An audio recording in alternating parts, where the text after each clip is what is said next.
We are going to start the Isaiah Variety Hour in just about 4 minutes. So if you want to come down and join us closer to the front, we'll get started in just about 4 minutes. Check, check. 1, 2, check, check. 1, 2, check, check. Hey, hey, 1.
Open the gates of justice. Open the gates for me. Open the gates of righteousness. Pete Hooley. Open the gates of freedom. Tell me, what are we waiting for? Pete Hooley, Sharet Tzedek, Gavovam, Odeya. Pete Hooley, Sharet Tzedek, Gavovam, Odeya. Lock up the gates of hatred. Throw away the key. Open the gates of justice. Pete Hooley. Open the gates of tomorrow. Yes, we've traveled oh so far. Pete Hooley, Sharet Tzedek, Gavovam, Odeya. Pete Hooley, Sharet Tzedek, Gavovam, Odeya. Even Ma'asu Haboni, Haita Lerosh Bina. Even Ma'asu Haboni, Haita Lerosh Bina. We're all in this together. Oh, we've got to keep on going till the stone that the builders rejected becomes the chief cornerstone. Till the stone that the builders rejected becomes the chief cornerstone. Open the gates of justice. Open the gates for me. Open the gates of righteousness. Pete Hooley. Open the gates of freedom. Tell me, what are we waiting for? Pete Hooley, Sharet Tzedek, Gavovam, Odeya. Pete Hooley, Sharet Tzedek, Gavovam, Odeya.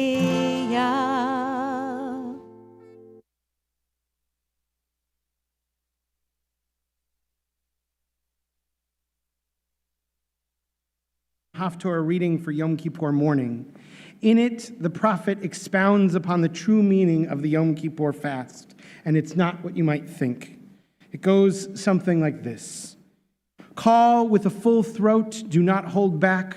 Raise your voice like a shofar and announce to my people their transgression.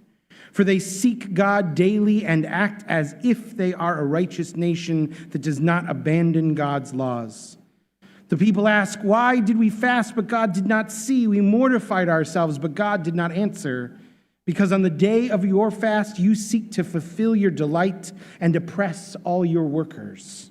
Because you fast in dispute and strife while striking with a wicked fist. You do not fast on this day to make your voice heard on high.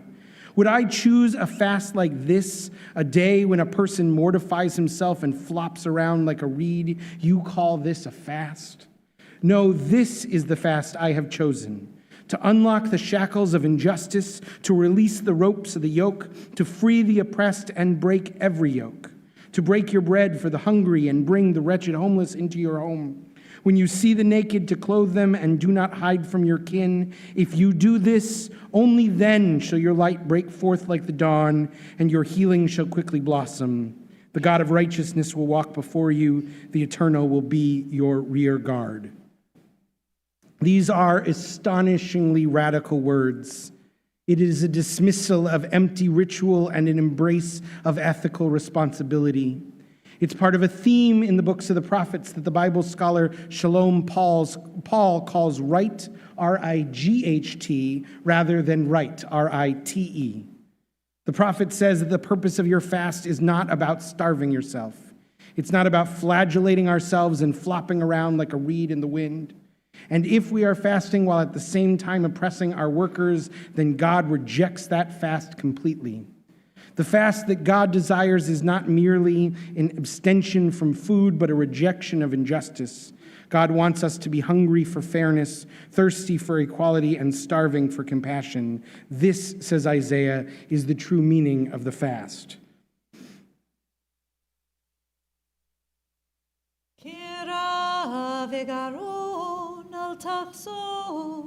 כשופר הרם קולך, והגיד לעמי פשעם, ולבית יעקב חטאותם. החזה יהיה צום אבחרהו, יום ענוד אדם נפשו, על החוף כאגמון ראשו, בשק ואפר יציע, על הזה תקרא צום, ביום רצון לאדוני.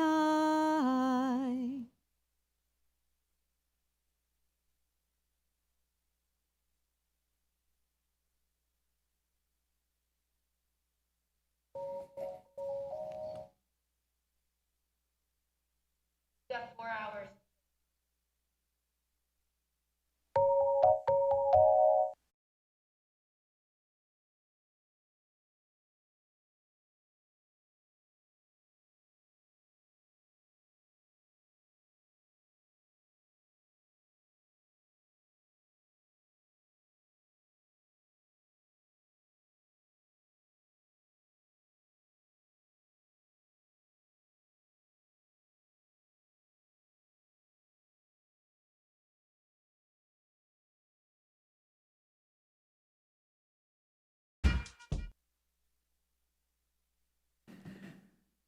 Isaiah declares, when I choose a fast like this, when a person mortifies himself, when he bends his head like a reed and lies in sackcloth and ashes, you call this a fast, a day that is desired by the eternal?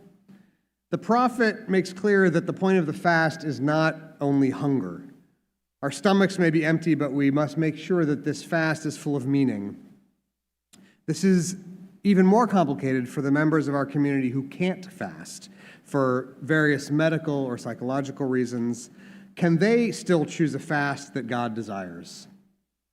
A few years ago, our friend Rabbi Jen Gubitz from Boston wrote an article about her own experience making Yom Kippur meaningful even when she had to eat for medical reasons. And we asked her to share her reflection with you.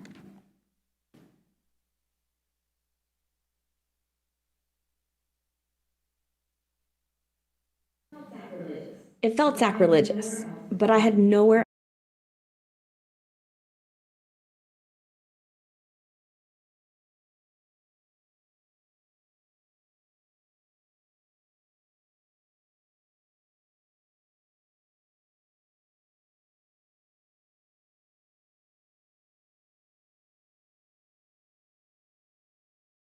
The virus was triggered by stress and exhaustion, and I missed nearly a month of my 5th year of rabbinical school.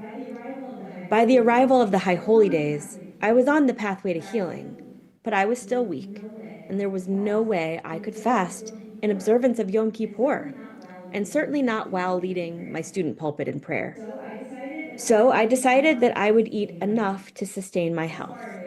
As far as I know, my atonement still made its way through the gates of repentance. All of this begs the question, how can you make Yom Kippur meaningful if you cannot or choose not to fast? For some, the question beneath the question is, how do you make Yom Kippur meaningful at all? I think the pathway to answering both is a shared journey. The rabbinic sages understood that there were exemptions from the rules of fasting, ultimately teaching that people whose lives would be put at risk, whether they were ill, pregnant, nursing, or suffering from disordered eating, should not fast if it will cause them harm. As moderns, we know there are plenty of other reasons people do not fast that can be added to the list. And yet, as a rabbinic student, even with the knowledge that I was exempt from fasting requirements, I felt the guilt, embarrassment, and shame, hungering to be healthy, recovered, and spiritually focused, and just like everyone else. The Hebrew words found in the Torah, often translated to self-denial, inui nefesh, are key to making meaning out of Yom Kippur without fasting. The essence of those words are to afflict our souls, and there are certainly many other ways to bring out such meaning. To be sure, if you cannot fast because it will bring you harm, do not fast. Our liturgy teaches that prayer, repentance, and charity are the keys to pursuing our Yom Kippur atonement. But if you feel that you must fast from something in order to fulfill your Yom Kippur observance, consider these options. 1, you could fast from social media. It's clear that it's bad for our souls.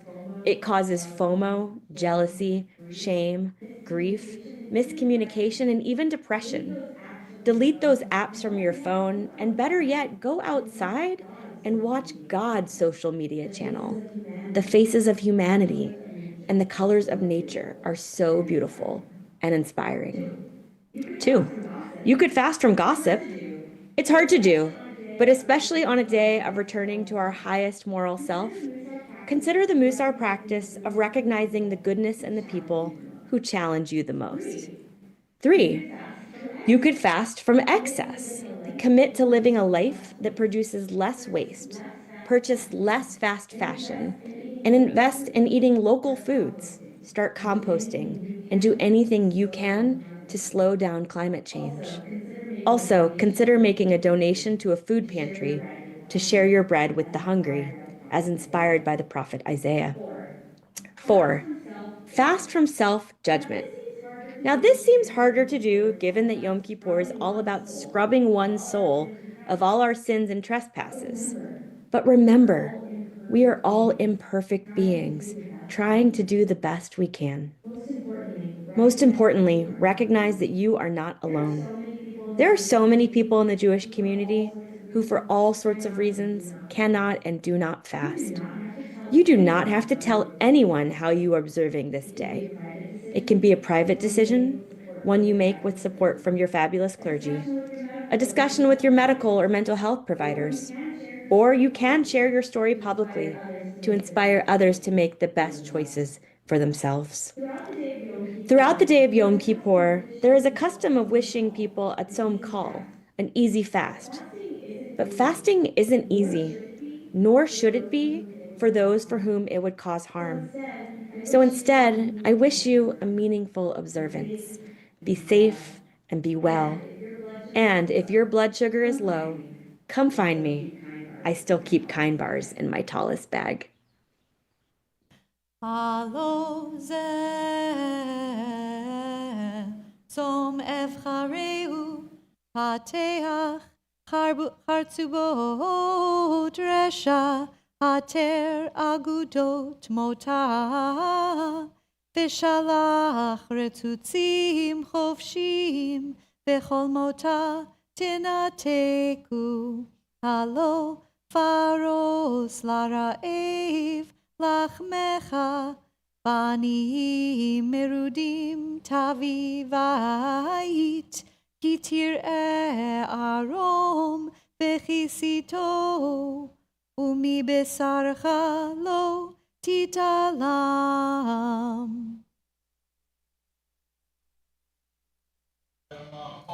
Mother-in-law called and said the whole family is so ill that breakfast is canceled. So ill, the holiest of holy days cannot happen. If it's so holy, why do you keep the factory open? You want to smack in the face? I'm just saying. These people get paid by the piece. You want to take a day's work away from them? God wants them to go hungry because I shut my door. Fine. Half of those people out there are Gentiles. You go explain Yom Kippur to a Gentile. We're happy, but we're starving. It's New Year's, but we're guilty. Sounding like a non-believer, Pop. No, I'm not a non-believer. I am a believer. I believe that everything I have is because of him. And these, which he gave me.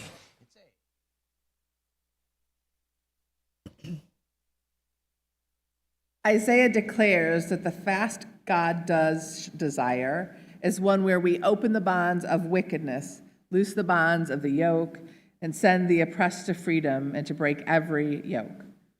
We break our bread for the hungry and bring the wretched homeless to our homes.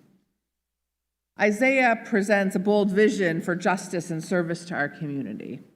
He says that what happens in here today only matters if it changes what we do out in the world tomorrow.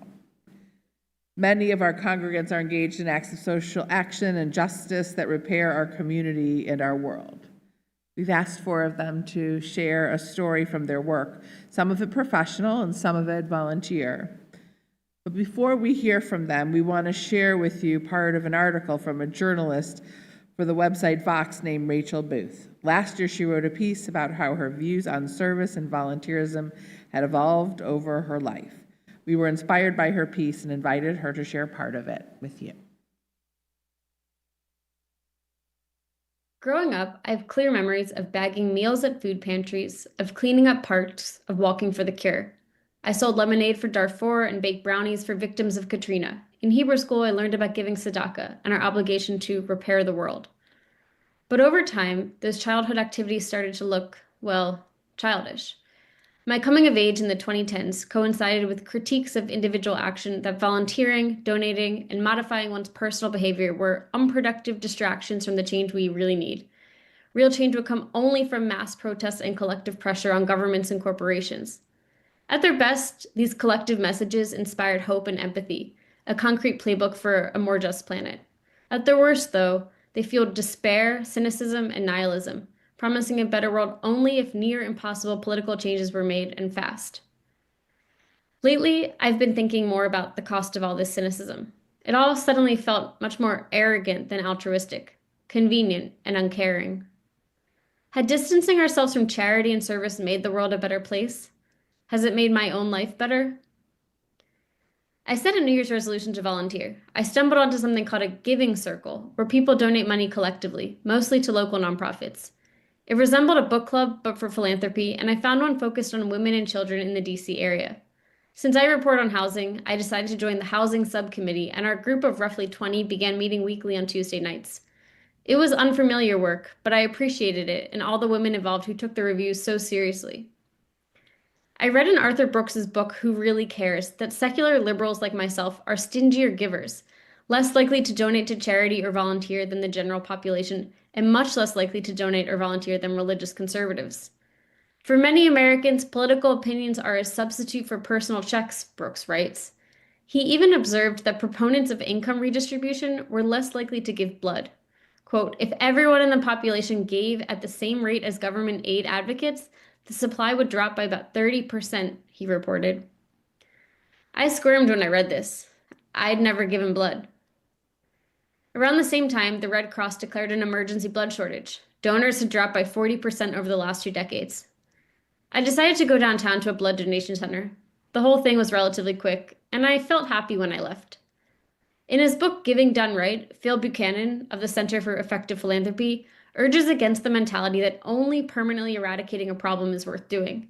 Quote, you shouldn't assume that a focus on roots is necessarily superior, he writes. Trimming branches is also important. Though the climate crisis drove people like me to be more distrusting of calls for individual action, some leaders have been calling lately for a different approach. More climate activists now stress that systemic and individual change should be understood as 2 sides of the same coin, and that individual action can be necessary for building sustainable political movements. I caught a charitable bug. None of this was hard, I realized. I just hadn't prioritized any of it. I found a local homeless organization that had an Amazon wish list of needed items. I sent them tampons, pads, wipes, and hand warmers, and chided myself for not having done such easy things sooner. Researchers say that volunteer rates have not fluctuated very much over the last 75 years, though they do find evidence that volunteering has become more episodic and time-limited than before. Nonprofit donations are down, but crowdfunding contributions keep soaring. Still, it can be harder for young people today to volunteer. Young people are scrambling more than cohorts before to make a living, making ends meet through multiple jobs. There are fewer discretionary hours available in a day. Erica Colarenas, a professor of American Studies at the University of California, Davis, told me numbers are not down in terms of people as parts of associations or groups, but they might be down in terms of those who say, I'm going to go look at the Yellow Pages to do 5 hours of service a week. In contrast to the Yellow Pages form of service, so-called informal volunteering, meaning unpaid acts of service not coordinated through legal nonprofits, is harder to track, practiced more by communities of color, and almost never included in official counts of philanthropy. There's lots of volunteering that doesn't involve an organization, said Mark Snyder, a professor of psychology. Quote, when neighbors on a block shoot a message to your group text asking if someone can keep an eye on your kid or bring over a meal, these things aren't considered volunteering. But do you get paid for it? Do you get a sense of benefit by helping? As time goes on, and as I think about the family I might one day raise, I'm coming to appreciate the value of letting go and taking gambles on hope, as long as they point generally in the moral direction I want to go. A local rabbi pointed me to a story in Exodus about Jews who accepted the Torah from God before really knowing what was in it. Not Asev Nishma, the Israelites said, which roughly translates to, we'll do and then we'll understand. The lesson the rabbi told me is about diving in with imperfect information, of learning through doing. Sociologist Paul Skerjevich told me I should count acts of service I take for my friends, partner, colleagues, and others just as much as philanthropy organized through 501c3s. He said, quote, meeting the true needs of others is how you nourish somebody, but what that nourishment is and what those true needs are, we're always going to find people debating about that. And you're going to have debates within yourself, but it's always the right question. This was his gentle reminder that determining how to live morally requires wrestling that is messy, personal, and evolving. I haven't figured it out all yet, but I don't want imperfect information to stop me from diving in now. Not Asev Nishma, I signed up to donate blood again.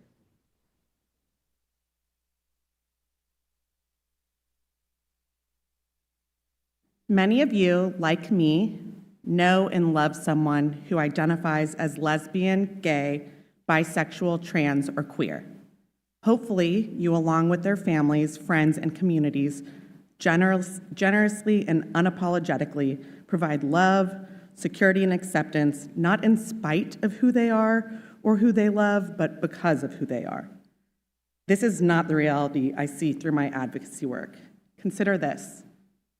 Nearly 30% of LGBTQ+ youth have experienced homelessness or are currently unstably housed or unhoused. More than a quarter of youth who come out to their parents are subsequently kicked out of their homes. Nearly 60% of young people in this community choose to run away from home before they're kicked out to avoid abuse, rejection, or mistreatment, or for legitimate fear of all of these scenarios. Many of you, like me, do not have to worry about where your next meal will come from. And many of us won't question where we will lay our heads tonight, tomorrow night, or each and every night thereafter. Another devastating statistic, Houston, with its self-proclaimed low cost of living, has the highest rate of poverty across all of the country's large cities. 21% live below the poverty line. Take that in. 1 in 5 fellow Houstonians live in poverty. Behind these statistics are real people, and I've met many of them since joining the Tony's Place Board of Directors, becoming part of its small, scrappy, and fiercely determined team. If you aren't familiar, Tony's Place is an organization in the heart of Montrose that provides support services like case management, basic needs, arts programming and support groups, and so much more. And most importantly, it's a welcoming and safe space for unhoused or unstably housed LGBTQ+ youth. I've been on the board since January 2024. In this time, the number of Houstonians walking through Tony's Place's door has increased by 300%. Why? Increased homophobia, transphobia, hateful rhetoric, and anti-LGBTQ+ laws have become commonplace. And our clients are talking to other youth they know from their time on the streets, in other shelters, and through our day programs. They are living, breathing evidence for their peers that Tony's Place will be their safe haven when so many have let them down. I was honored to meet and learn from one of our clients. We'll call him Mike, who, when first visiting the center, asked for a third helping of the hot meal volunteers served him. He held back tears when he showered for the first time in over a week and was in total disbelief when volunteers helped him shop for his pick of clothing that suited his gender and sexual identity from our clothing boutique, all while showing him how he could use the on-site laundry services to wash the clothes on his back. After not seeing him for a few days, we later learned he was sleeping on a friend's couch during this time. He returned. His shoes no longer had soles, and he only had a few dollars to his name. He wore a size 13, which apparently is a huge shoe size for guys, which was nearly impossible to find in the center's constantly replenished clothing boutique. The Tony's Place staff was determined to find a solution. One team member put a call out to his former fraternity brothers. A friend of a friend of a friend also wore a size 13. Mike returned the next day for another hot meal, another hot shower, and now 3 pairs of size 13 shoes. His response, "What work do you have for me here so I can pay you back?" You could not fathom a scenario like this that came without strings. Instead, one of our case managers encouraged him to come back the next day and see how it felt to exist in the center for a few hours. So he did. And then he did again. Each day, our case manager asked him about who he was, his interests, his passions, and the reality of his daily life. He learned that Mike loved drawing and invited him to join our monthly arts program. Mike was able to share this with others in the group. He was able to share with others in the group without being judged, all while gaining confidence through art. He later displayed his artwork through a Tony's Place event in partnership with a local retailer where 4 of his pieces were purchased on the spot. What started with a one-time visit is allowing Mike to see a future that isn't so grim. Tony's Place is figuratively and literally sharing their bread with the hungry and taking the homeless poor into their home. But more broadly, I believe we are working to unlock the shackles of injustice. I'm just a small part of its mission, but I see the impact of its work every day. It's in the little things. Something as simple as a shower, the chance to do a load of laundry, a hot meal, a ride to a free doctor's appointment, a conversation with the same face day after day, someone who won't abandon them or make promises they can't keep. Access to a computer, air conditioning. I don't think about these things as I go about my day. When I'm at Tony's Place, I'm reminded that justice must be pursued to make this the norm for all communities, starting with our neighbors, regardless of how they identify or who they love.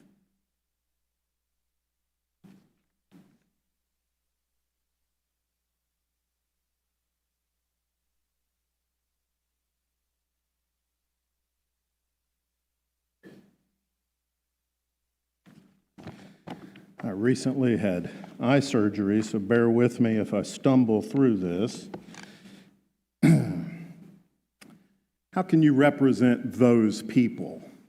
The question most often asked of criminal defense lawyers. A question loaded with judgment and arrogance. To ignorantly believe that all defendants in criminal cases are guilty and deserve their place in the system.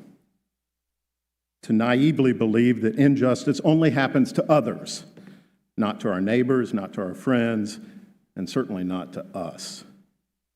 As a Jewish criminal defense lawyer, my answer to the question is simple. How can I not represent those people?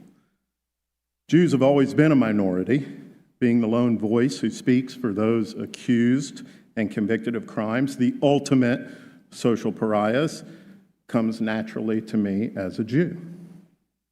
Our ancestors, after all, were oppressed and enslaved in Egypt, the greatest injustice of them all. They experienced divine exoneration and freedom, and we relate too deeply to the horror of the government rounding up, imprisoning, and executing people without just cause or due process. I represent those people because of Jamaica Cottingham, accused at age 17 of robbing a drug addict at gunpoint for $10 in the 1990s, identified by that victim a month later while Jamaica was riding his bike because he was a young, heavy-set black male wearing a hooded sweatshirt that resembled what one of the robbers had worn. Pushed to trial within 3 months by an impatient judge, let down by a prosecutor and a defense lawyer who failed to adequately investigate the case, convicted and sentenced to 30 years in prison based on a flimsy identification. I picked up the case 10 years later as a young lawyer. I learned that the police had found fingerprints on the car used by the robbers. The prints matched a man named Marty Duran, who I found serving a lengthy sentence for murdering a child in a drive-by shooting. I met with Duran in prison. He admitted committing the robbery and not knowing Jamaica. After years of litigation, a court finally acknowledged that Jamaica was innocent. His conviction was set aside, but not until he had served 15 years in prison for a crime that he did not commit. On the day that his case was ultimately dismissed, he and I stood before the judge, and she did not even apologize to him for the injustice that he had served. So my faith mandates that I represent those people.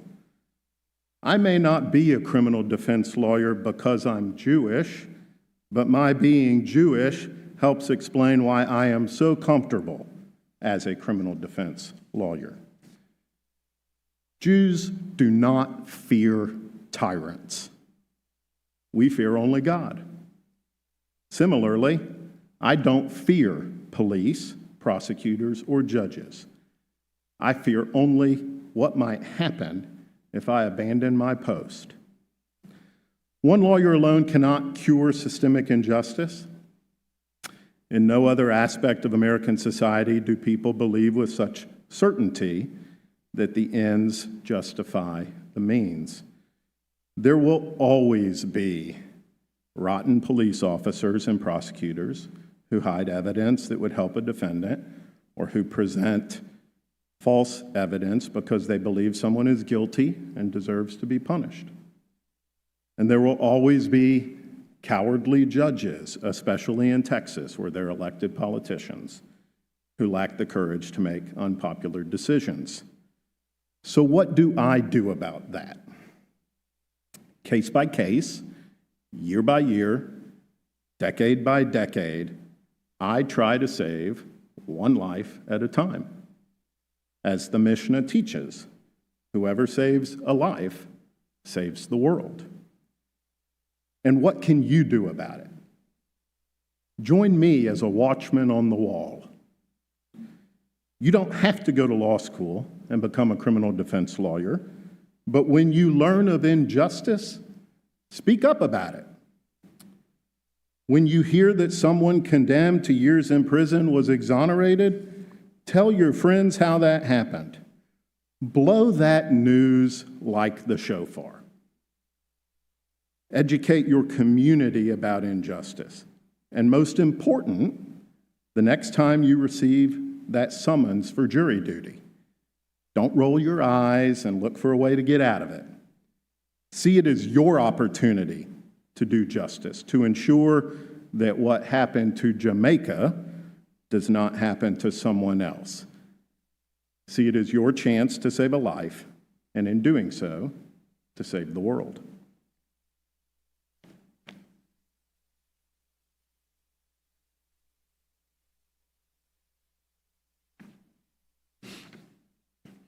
On Yom Kippur, we voluntarily fast for one day to reflect, repent, and renew.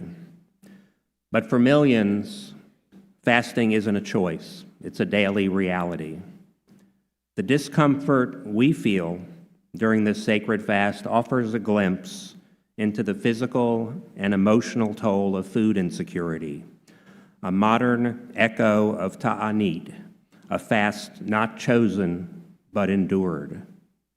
According to a recent study by Rice University, nearly 40% of Harris County residents, or approximately 2 million people, are food insecure. This is 3 times the U.S. rate. At the same time, approximately 30% of the food in a grocery store is considered surplus and is either discarded or sent to landfills. When combined with surplus hotel and restaurant food from weddings and other special events, this number grows to 40%.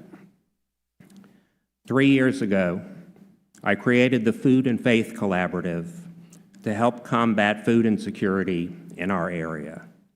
In partnership with Second Servings of Houston, we rescue surplus food and deliver it to those in need, often with the help of Emanu volunteers. The Food and Faith Collaborative provides volunteers for the pop-up grocery stores that Second Servings delivers food to. Today, we have about 48 pop-up grocery stores per month, and our volunteer list is close to 600. One of the most powerful roles for volunteers at pop-up grocery stores is the direct interaction with the food insecure shoppers. This takes place after the volunteers help set up a grocery store with the 1,500 to 4,500 pounds of food rescued from grocery stores and similar food establishments and brought by refrigerated van to the site of the pop-up. The volunteers often hear comments such as, "This food will enable me to feed my family for a week," or "This is the first time I've had fresh fruit and vegetables to eat in a long time." One of the most powerful experiences I've had is having shoppers ask me if they can volunteer at the pop-up grocery store. This is truly a neighbor helping neighbor moment. Food insecure individuals' willingness to help distribute surplus food they could easily use for themselves or their family is a powerful representation of Gemilut Chasadim, acts of loving kindness that ask nothing in return. To me, the words from Isaiah 58 are our call, not just to abstain from food, but to transform our discomfort into rachamim, compassion, our prayers into tzedek, or justice, and our intentions into ma'asim tovim, good deeds. So whether you volunteer at a pop-up grocery store, help rescue surplus food, or simply share a message of what I've shared with you today with someone new, you are a part of a sacred effort to turn fasting into feeding and reflection into repair.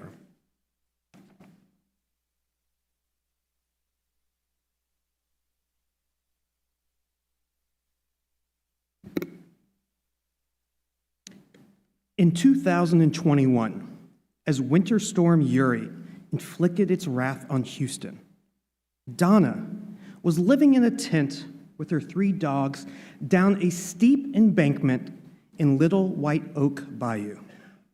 A bad relationship, a lost job, and a couple unfortunate rolls of life's dice caused her to fall into homelessness. Once there, it became an insurmountable hole to dig out of as she went in and out of homelessness for over 20 years. Unfortunately, Donna's story is not unique. According to the Kinder Institute at Rice University, nearly 40% of Houstonians do not have $400 to their name.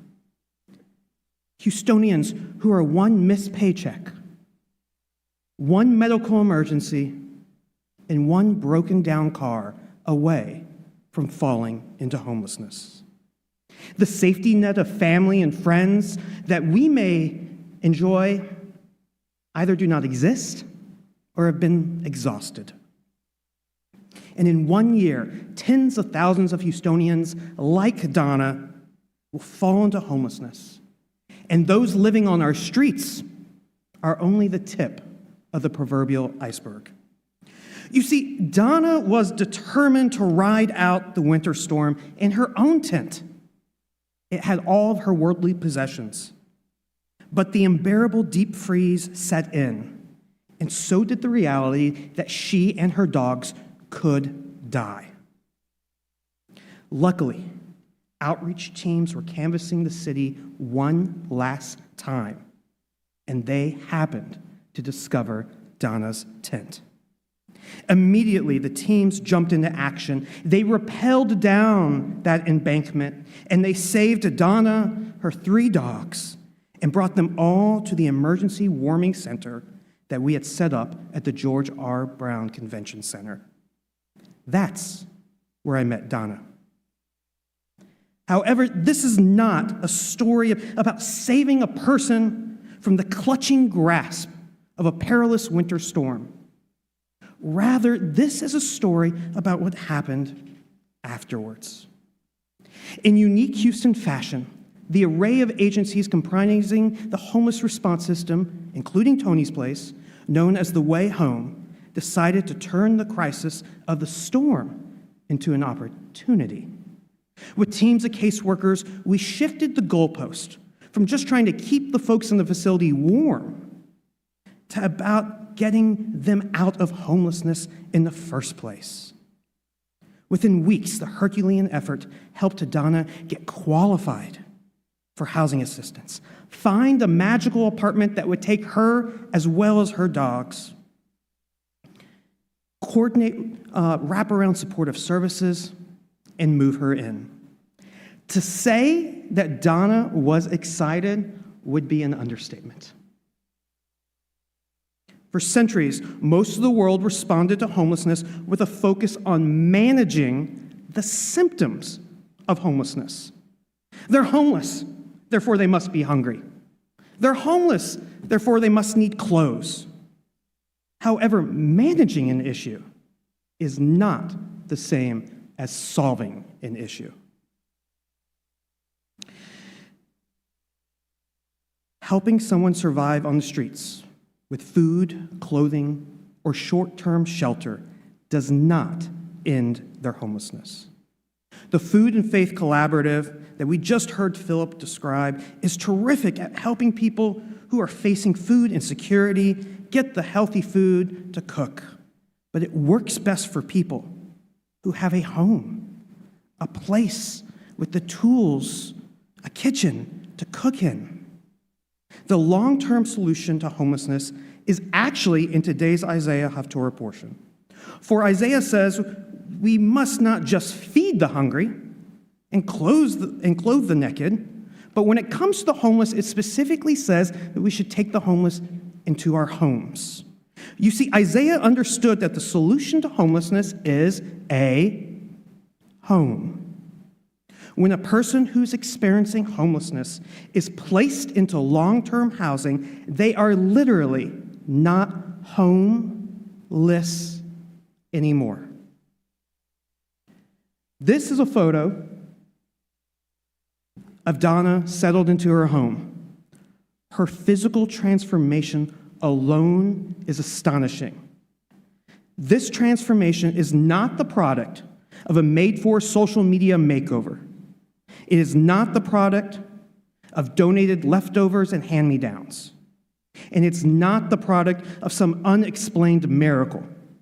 Rather, her transformation is the direct result of housing, hard work, tenacity, and resources. Isaiah's prophecy reminds us to resist easy solutions to complex, age-old problems. Donna's story reminds us not only of the power of housing, but our obligations as Houstonians, as Jews, to seek out and deliver with unquenchable zest impactful, scalable, long-term solutions to society's challenges, no matter the difficulty. If not us, who?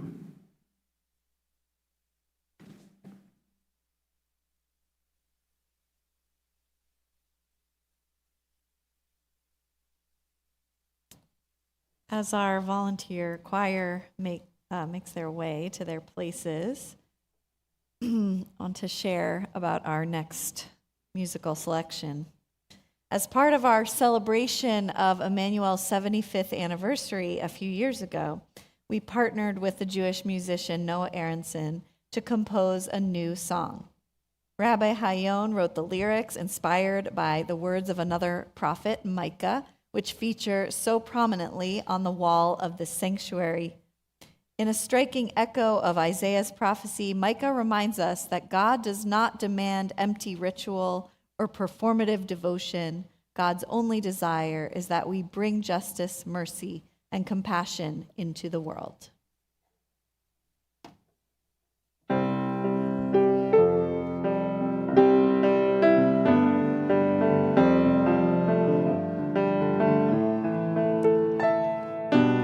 I will do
ייבקע כשחר אורך, ורוחתך מהרה תצמח, והלך לפניך צדקך, כבוד אדוני יאספך.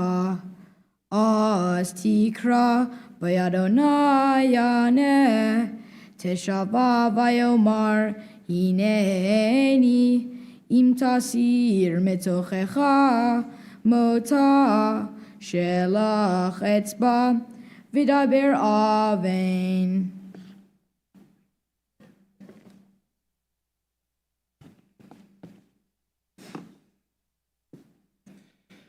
Isaiah closes with hope.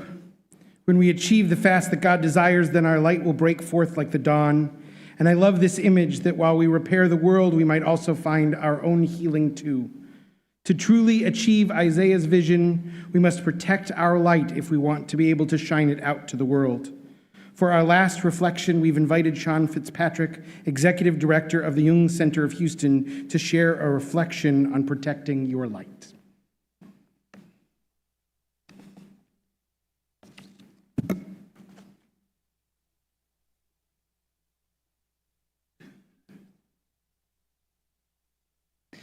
Caring for yourself is a timeless part of being human. But the term self-care has only been with us for about 40 years. We can trace it to a very dark night of the soul in the life of Audre Lorde. For those of us who do not know Ms. Lorde, she was an extraordinarily gifted poet, essayist, teacher, and activist on behalf of Black women. She was also a single mother and lesbian who was uninsured. In the early 1980s, she had a recurrence of breast cancer, and she faced an extraordinarily difficult choice. She could choose to step back from the work that gave her life and seek painful treatment. This is 1980s chemotherapy. Some of us may remember it. Which would come at a great cost for an uninsured woman and with an uncertain outcome. Or she could live out the remainder of her life on her terms, teaching and writing as long as she had energy. For a moment, imagine yourself struggling with this dilemma. What would you choose? What would best reflect your values? What would make the choice sacred? Audre Lorde wrote this sentence in her journal. Caring for myself is not self-indulgence. It is self-preservation. And that is an act of political warfare. I quote this sentence more than any other in my professional life. I'm a psychotherapist and educator, and one of my passions is helping those who work with human suffering. In this sentence, Audre Lorde invented self-care. She did not, of course, invent the practice of caring for ourselves. But our term, self-care, comes directly from her moment of personal clarity. This sentence was passed along by the community of activists influenced by Audre. Those who care passionately for others often lose track of their own human needs along the way.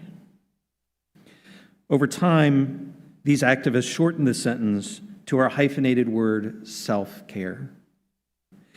It's worth mentioning that our word burnout had surprisingly similar origins in the experience of those working on behalf of others, in this case, the population of people struggling with addiction in New York City in the 1970s. Audre Lorde's life and light had an impact far beyond the lives of her loved ones. Her premature death would have been a victory for the forces determined to dehumanize people like her, and on whose behalf she courageously fought. She invented self-care out of the failure of our community to recognize and nurture the full humanity of all its members. She sought treatment and survived well into the 1990s, and that was a political victory. Sadly, the forces aligned against her and those she loved are even more fiercely aligned today. Recently, I spoke to the leader of a local nonprofit organization devoted to providing essential early childhood services, and she told me they could not use the terms low income or pregnant mothers in their federal grant applications. Our light has never been more important, and the strength of our light depends on caring for ourselves.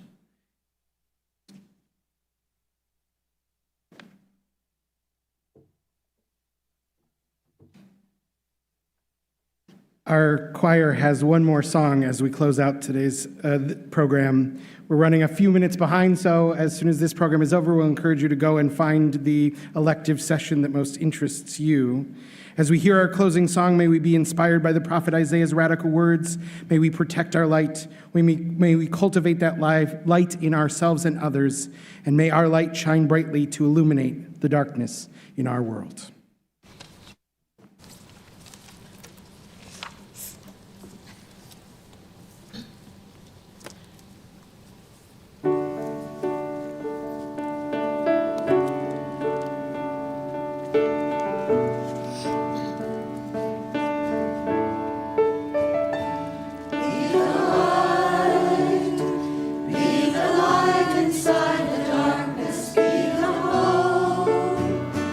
Burn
Thanks to all of our leaders and participants in this variety hour experience. We're getting ready to make our way to our first period of afternoon electives that begin as soon as you get there. Thank you for being with us. We look forward to the remainder of a very meaningful day together. Good Yontif and an easy fast if you are fasting.